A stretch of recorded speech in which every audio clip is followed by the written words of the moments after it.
Pauline Lafont, la fille de Bernadette Mortahan, son cadavre retrouvé des mois plus tard.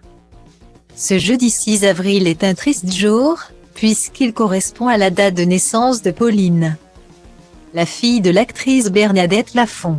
Elle aurait eu 60 ans aujourd'hui. Seulement. Elle a tragiquement disparu un matin d'août 1988, son corps n'ayant été retrouvé que 3 mois plus tard par un berger. Ce dernier est tombé nez à nez avec un squelette, qui correspondait bel et bien à celui de la jeune femme de 25 ans.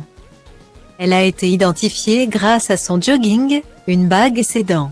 À partir de ce moment-là, sa célèbre maman, qui elle s'est éteinte en 2013, a pu commencer son deuil. Pauline est tout le temps avec moi, avait déjà déclaré l'actrice La Nouvelle Vague dans une interview. Pour rappel, cet été-là, Pauline était en vacances dans la maison familiale des Cévennes avec son frère. Ce fameux matin correspondant à sa disparition, elle avait annoncé à ses proches ainsi qu'au jardinier, qui était aussi un ami, qu'elle partait se promener dans la garrigue derrière la maison, qui est leur terrain de jeu depuis l'enfance. Habillée d'une robe légère selon son frère, celle qui était à ce moment-là de sa vie en train de suivre les traces de sa maman en se construisant une carrière au cinéma, venait donc d'entamer une balade en solitaire dans la nature. Mais elle ne sera donc hélas jamais revenue de cette promenade. La panique avait rapidement gagné la famille. Le soir même, ce sont pas moins de 20 gendarmes et 40 pompiers qui s'étaient rendus sur place.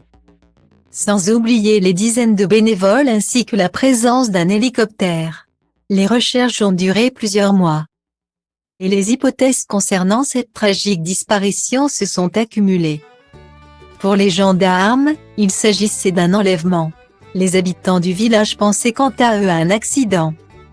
Certains se demandaient si elle n'a pas été enlevée par une secte.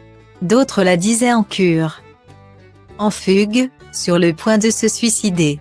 Tant de propositions et d'éventualités qui se sont donc avérées fausses le jour où elle a été retrouvée, puisqu'il a rapidement été affirmé qu'elle est morte sur le coup, après être simplement tombée. Une tragique histoire.